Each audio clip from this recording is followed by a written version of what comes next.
शुभ संध्या प्रिय विद्यार्थियों, मैं गौतम चंद, व्याख्याता हिंदी, श्री करणी एकेडमी एंड एजुटेक के इस ऑनलाइन प्लेटफॉर्म पर आप सभी का तहे दिल से हार्दिक स्वागत अभिनंदन करता हूं।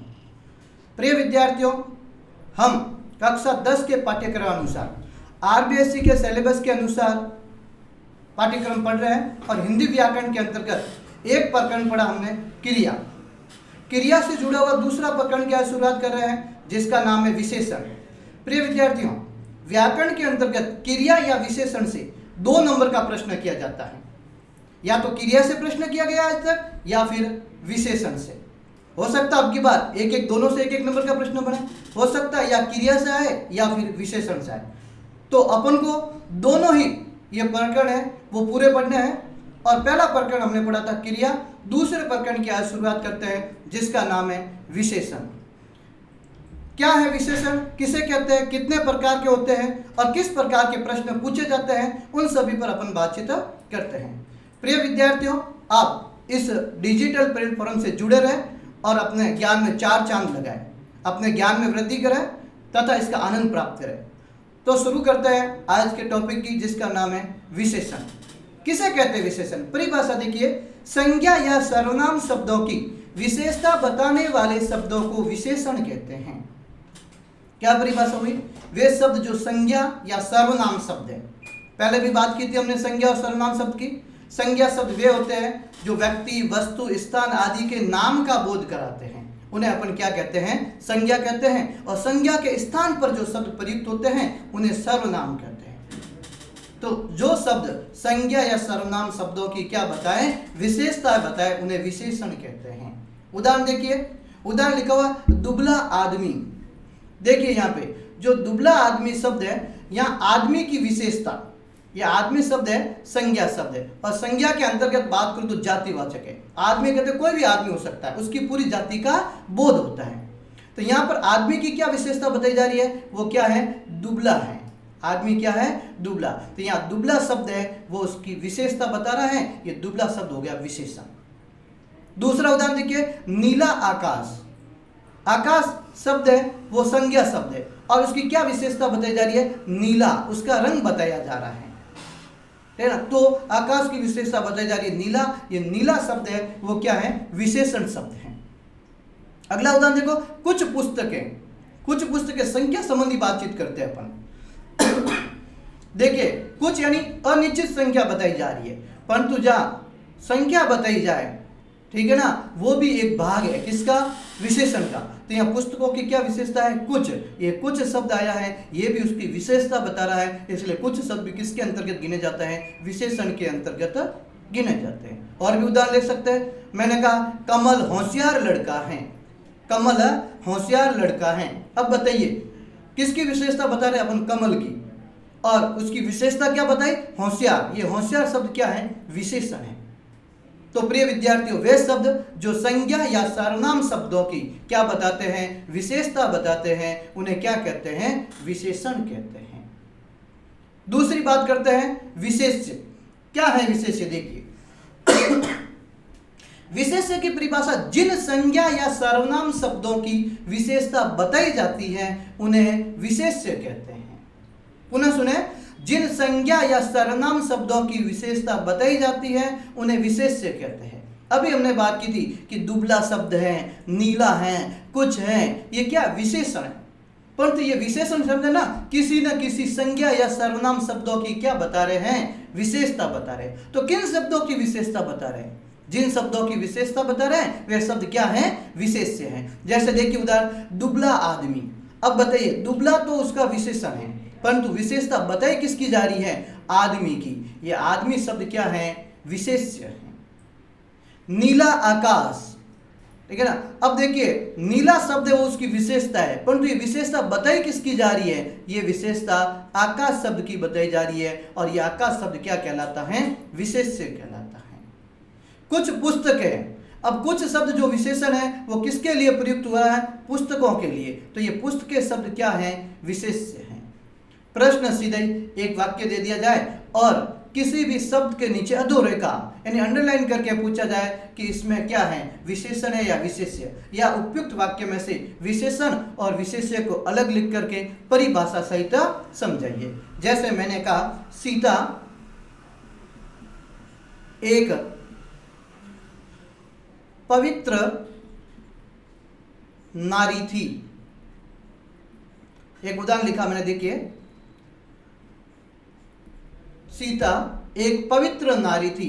बताइए किसके बारे में बात करते हैं, किसकी विशेषता बताई जा रही है, सीता की। ये सीता शब्द अपने लिए क्या बन गया है, विशेष्य बन गया। ये सीता शब्द अपने लिए क्या बन गया है, विशेष्य बन गया है। तो जिन शब्दों की क्या बताई जाए, विशेषता बताई जाए, वे विशेष्य कहलाते हैं। और जो विशेषता बताई जाए, बताइए क्या विशेषता बताई जा रही है, पवित्र, पवित्र उनका गुण है ना, या साध्वी, पवित्र, जो भी कहे, तो ये उनकी विशेषता है। और विशेषता क्या कहलाती है, विशेषण कहलाती है।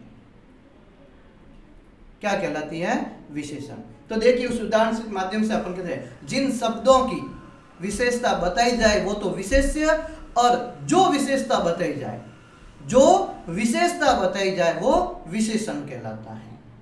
तो विद्यार्थियों दो के बारे में हमने बातचीत की है, एक तो विशेषण के बारे में और दूसरा विशेष्य। इनसे मिलता जुलता तीसरा एक शब्द और है, प्रविशेषण। क्या है, प्रविशेषण। इस प्रविशेषण का दूसरा नाम आप प्रतिविशेषण भी दे सकते हैं। आजकल सहायक पुस्तकों में यह भी शब्द पढ़ने को मिलता है, प्रतिविशेषण।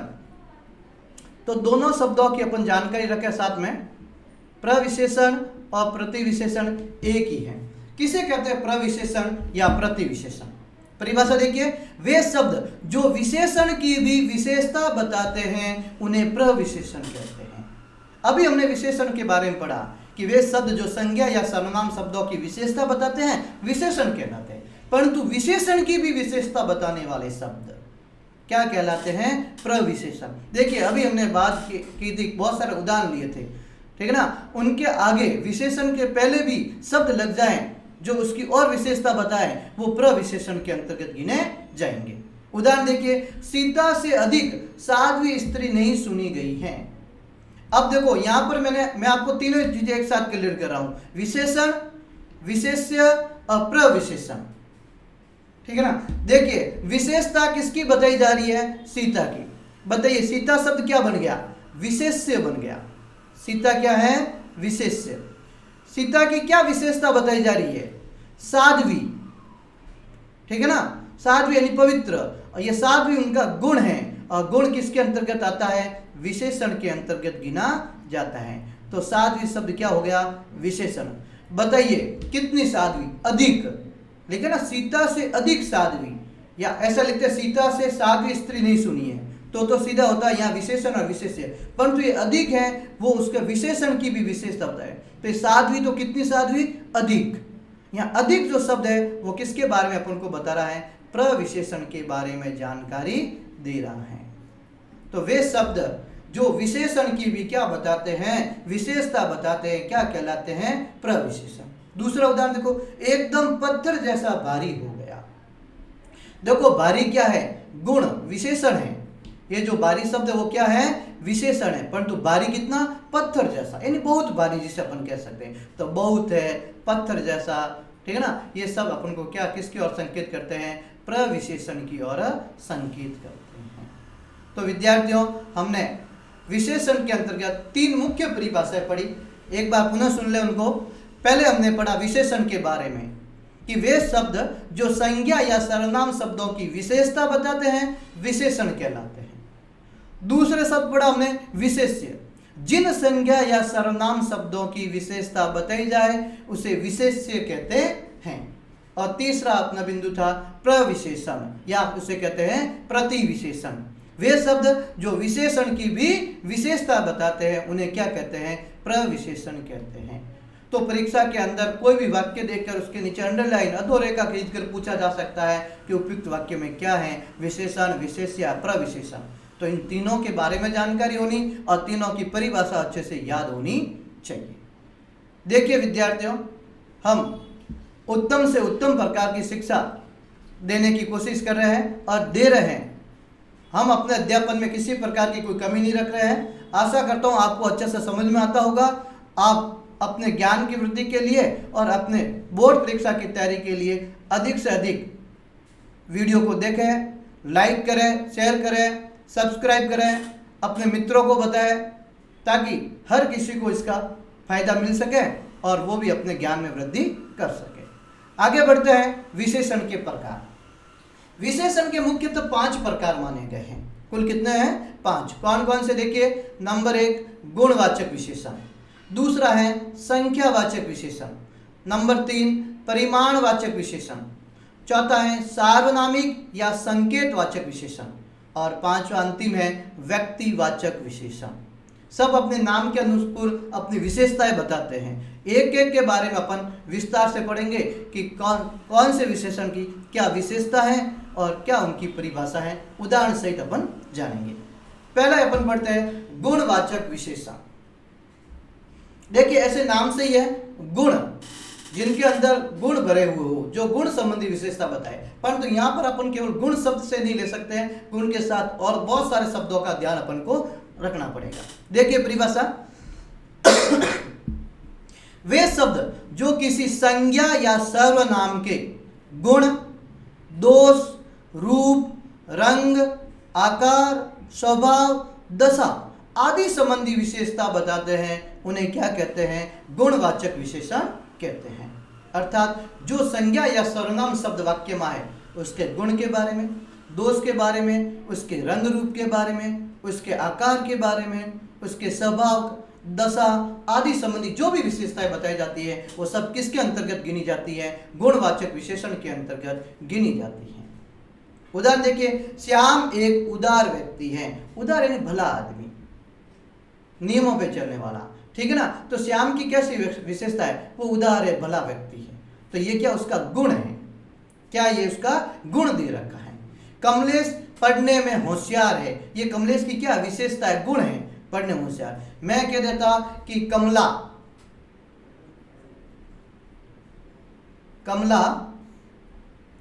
नटखट लड़की है, नटखट लड़की है। तो बताइए यहाँ कमला की किसकी विशेषता बताई जा रही है? कमला की। और क्या विशेषता बताई जा रही है? नटखट। ये नटखट उसका गुण है। तो किसी भी संज्ञा या सर्वनाम शब्द का क्या बताया जाए? गुण, दोष, रूप, रंग, आकार, स्वभाव, दशा आदि। उदाहरण के रूप में और लीजिए कि श्याम ने काला कोट पहना है। क्या पहना है? काला कोट। अब बताइए विद्यार्थियों, कोट की क्या विशेषता है? कोट विशेषण है, विशेष्य है। कोट शब्द क्या है? विशेष्य शब्द है और उसकी विशेषता क्या है? काला। काला उसका रंग बताया जा रहा है। तो जहां पर विशेष्य की विशेषता बताई जाए, उसके गुण बताया जाए, दोष, रंग, रूप आदि बताया जाए, वहां पर गुणवाचक विशेषण होता है। स्वभाव में भी कह सकते हैं, आकार की बात कर सकते हैं। मैं कह देता हूं कमलेश बहुत मोटा है या कमलेश बहुत मोटा लड़का है। कमलेश बहुत मोटा लड़का है। अब देखिए इस उदाहरण को लीजिए आप, बताइए किसकी विशेषता बताई जा रही है? कमलेश की। और ये लड़का शब्द भी कमलेश के लिए आ रहा है। तो कमलेश यह क्या बन गया? विशेष्य, क्योंकि इनकी विशेषता बताई जा रही है। क्या विशेषता बताई जा रही है? मोटा, ठीक है ना। मोटापा उसकी विशेषता है और ये किस में? आकार में आता है। और यदि बहुत शब्द के नीचे अंडरलाइन आ जाए, दो रेखा आ जाए, तो ये बहुत शब्द क्या है? मोटे की भी विशेषता। कितना मोटा? बहुत मोटा। तो ये प्रविशेषण हो गया। तो आपको देखिए एक वाक्य में 3 चीजें एक साथ देखने को मिल सकती हैं, विशेषण, विशेष्य और प्रविशेषण।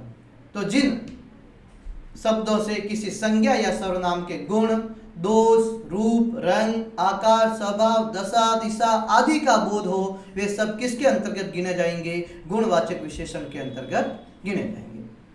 आगे बात करते हैं विशेषण के भेदों में। दूसरा है संख्यावाचक विशेषण। प्रिय विद्यार्थियों, नाम से मालूम है संख्या, संख्याओं की क्या होती है? गणना होती है, जिनको अपन गिन सकते हैं, जिनकी गिनती की जा सकती है, जिनकी गणना की जा सकती है। तो गणना संबंधी जो भी बातचीत होगी, गिनती संबंधी जो भी बातचीत होगी, वो सब किसके अंतर्गत आएगा? वो विशेषताएं संख्यावाचक विशेषण के अंतर्गत आएगी। परिभाषा देखिए, वे शब्द जो किसी संज्ञा या सर्वनाम की संख्या, क्रम या गणना संबंधी विशेषताएं बताते हैं उन्हें संख्यावाचक विशेषण कहते हैं। उन्हें किस नाम से जानते हैं? संख्यावाचक विशेषण के नाम से जानते हैं। क्या बताया है? कोई भी संज्ञा या सर्वनाम शब्द आ जाए उसकी संख्या बताए, 5, 7, 9, 15 जो भी है, ठीक है ना। क्रम, क्रम होता है ना, पहला, दूसरा, तीसरा, वो क्रम, ठीक है ना। गणना या उनकी गिनती की जाए, वो सब किसके अंतर्गत आते हैं? संख्यावाचक विशेषण के अंतर्गत आते हैं। उदाहरण देखिए, कक्षा में 25 विद्यार्थी उपस्थित हैं। कक्षा में 25 विद्यार्थी उपस्थित है। बताइए किसकी विशेषता बताई जा रही है? विद्यार्थियों की। अब विद्यार्थी यहां पर क्या हो गया? विशेषण, ठीक है ना, विशेष्य हो गया। विद्यार्थी शब्द क्या हो गया? विशेष्य। और विद्यार्थी की क्या विशेषता, कितनी संख्या बताई जा रही है? 25। ये 25 जो संख्या है ना, वो विद्यार्थियों की विशेषता बताता है, इसलिए अपन इसको क्या कहते हैं? संख्यावाचक विशेषण कहते हैं। तो गिनती संबंधी बातचीत की है। श्याम तीसरे स्थान पर खड़ा है। लड़कों की पंक्ति है और श्याम का स्थान है तीसरा नंबर। गिनेंगे, पहला, दूसरा, तीसरा। तीसरे को हमने गिना नहीं गिना, क्रम उसका कौन सा है? तीसरा है। तो ये तीसरे शब्द या क्या है? संख्यावाचक विशेषण है। मैंने कहा कि श्याम ने 2 दर्जन केले खरीदे। 2 दर्जन केले खरीदे। प्रिय विद्यार्थियों, दर्जन को मापा तोला जाता है या गिना जाता है? दर्जन के अंतर्गत आपको दिया ना 12 वस्तु होती है, ठीक है ना। तो 2 दर्जन की बात की तो मैंने कितने वस्तुओं की बात की? 24, यानी कि गिना है अपन ने, 2 दर्जन को हमने गिना है। जहां गिनती की बात आ जाए वहां पर हमेशा संख्यावाचक विशेषण होता है, ठीक है। तो ये है संख्यावाचक विशेषण। क्या परिभाषा हुई? वे शब्द जो किसी संज्ञा या सर्वनाम की संख्या, क्रम या गणना संबंधी विशेषता बताए उन्हें संख्यावाचक विशेषण कहते हैं।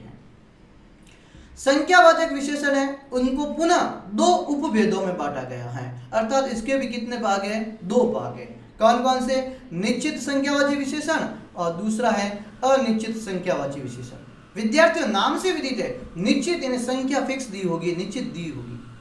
अनिश्चित कोई संख्या नहीं है, निश्चित नहीं है, उन्हें कहते हैं अनिश्चित। दोनों को देखते विस्तार से समझते हैं। पहला लेते हैं अपन निश्चित संख्यावाची विशेषण। किसे कहते हैं? परिभाषा देखिए, वे विशेषण शब्द जो संज्ञा या सर्वनाम की निश्चित संख्या का बोध कराते हैं उन्हें निश्चित संख्यावाची विशेषण कहते हैं। क्या कहा है?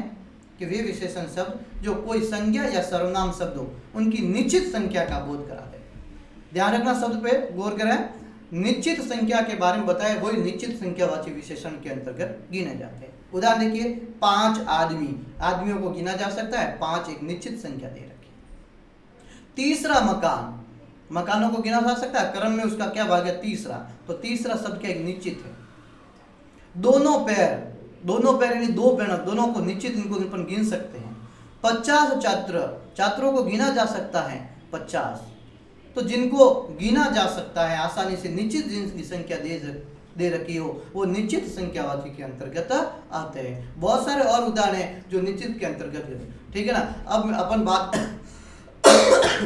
अपन बात करें कोई ऐसे जिनकी देखो जो ही नहीं 5 हो, 5.5 हो सकते हैं, 6.25 हो सकते हैं, 1.25 हो सकता है, परंतु निश्चित तो है ना, जिनको निश्चित तौर पे गिना जा सकता है। रुपयों को गिन सकते हैं ना। मैंने कहा कि कमल के पास 15,500 रुपये हैं। अब उस 15,500 को अपन गिन सकते हैं, ठीक है ना। ऐसा नहीं 15,000 पूरे होने, 3.5 शब्द आ सकते हैं, 3.5 आ सकता है, 1.25 भी आ सकता है, 3.25 आ सकता है, 0.25 शब्द आ सकते हैं, 1/3 आ सकता है, आधा शब्द आ सकता है, 1/4 आ सकता है। जो गणना के अंतर्गत जो आए, निश्चित गिनती की जा सके, वो सब निश्चित संख्यावाची विशेषण के अंतर्गत गिने जाते हैं। तो ये था उसका पहला भाग संख्यावाची का, निश्चित संख्यावाची विशेषण। दूसरा भाग है इसका अनिश्चित संख्यावाची विशेषण। नाम से ही है अनिश्चित, जिसमें संख्या क्या हो? निश्चित नहीं हो, जिसमें संख्या निश्चित नहीं दे रखी। परिभाषा देखिए, वे विशेषण शब्द जो संज्ञा या सर्वनाम की अनिश्चित संख्या का बोध कराते हो। कैसे संख्या का बोध कराते हैं? अनिश्चित संख्या का बोध कराते हैं उन्हें अनिश्चित संख्यावाची विशेषण कहते हैं। शब्द बोला हजारों लोग, वाक्य बन गया कि वहां हजारों लोग खड़े हैं। अब बताइए हजारों लोग में फिक्स थोड़ी है, ऐसा बोलते वहां 1000 लोग खड़े हैं तो 1000 निश्चित संख्या होती तो किसका उदाहरण होता है, निश्चित संख्या हो जाएगा। परंतु मैंने कहा वहां हजारों लोग खड़े हैं, हजारों पे फिक्स नहीं, कितने हजार, 1000 है, 1500 है, 2000 है, 5000 है, 10000 है, कोई फिक्स नहीं, निश्चित संख्या नहीं है। तो हजारों शब्द ये ना क्या बन गया, अनिश्चित संख्यावाची विशेषण बन गया। कुछ पुस्तकें क्या कितनी संख्या आप बता सकते हो, 1 2 4 6, कोई फिक्स नहीं बताए। मैं बोलता 7 पुस्तकें, पुस्तकों की संख्या थी अपने पास में निश्चित, परंतु कुछ पुस्तकें संख्या निश्चित नहीं दे रखी है, इसलिए किसके अंतर्गत गिना जाएगा, अनिश्चित संख्यावाची विशेषण के अंतर्गत गिना जाएगा। कई व्यक्ति खड़े हैं, कई व्यक्ति, अब कोई संख्या नहीं है, मैं कहता वहां 25 व्यक्ति खड़े हैं तो आप उनको गिन सकते हैं, ठीक है ना, परंतु कई व्यक्ति हैं, कोई संख्या निश्चित नहीं दे रखी है, इसलिए वो किस में आएगा, अनिश्चित संख्यावाची विशेषण के अंतर्गत गिना जाएगा। कुछ छात्र आज स्कूल नहीं आए, ठीक है ना, कुछ छात्र कोई संख्या फिक्स नहीं दे रखी है, कुछ में कितने आ सकते हैं, 5 7 9 कितने भी आ सकते हैं, तो यह संख्या निश्चित नहीं है। तो वे शब्द जो या विशेषण शब्द जो संज्ञा या सर्वनाम की अनिश्चित संख्या का बोध कराते हैं उन्हें अनिश्चित संख्यावाची विशेषण कहते हैं। देखिए विद्यार्थियों, इसके अंदर ऐसे शब्द जो अपन को ना निश्चित संख्या, जैसे मैंने कहा 20, एक तो शब्द मैं बोलता हूं 20, अब 20 संख्या को आप गिन निश्चित है, और मैंने कहा 20 का मतलब कई 20, बहुत सारे 20 का कोई निश्चित नहीं है, तो 20 शब्द है वो निश्चित है और 20 शब्द है वो क्या है, अनिश्चित है। 1000 शब्द जो बोला मैंने, 1000 5000 बोल दिए तो वो निश्चित है, हजारों शब्द है वो अनिश्चित है, लाखों शब्द, करोड़ों, ये अनिश्चित है, क्योंकि उनकी अपन गिनती नहीं कर सकते हैं, निश्चित संख्या नहीं दे रखी होती है, इसलिए उस समय गिनती अपने पास नहीं होती, निश्चित संख्या नहीं होती है, इसलिए अपन उसका नाम भी रखते हैं अनिश्चित संख्यावाची विशेषण। तो विद्यार्थियों, संख्यावाची के हमने 2 भेद पढ़े हैं, निश्चित संख्यावाची विशेषण और अनिश्चित संख्यावाची विशेषण। प्रिय विद्यार्थियों, आज हमने जो पढ़ा है उसके एक बार 2 मिनट पूरा बता देता हूं वापस।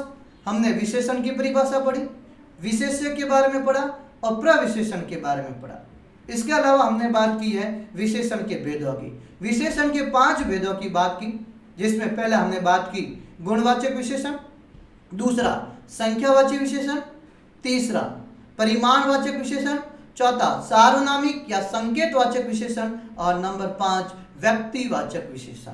उनमें से हमने आज 2 विशेषण पढ़े हैं। नंबर 1 पढ़ा है गुणवाचक विशेषण, जिसमें संज्ञा या सर्वनाम शब्दों के गुण, दोष, रंग, रूप, दशा, स्वभाव आदि संबंधी विशेषताएं बताई जाती है। और दूसरा भेद पढ़ा संख्यावाची विशेषण, जिसमें संज्ञा या सर्वनाम शब्दों की संख्या, क्रम या गणना संबंधी विशेषता बताई जाती है।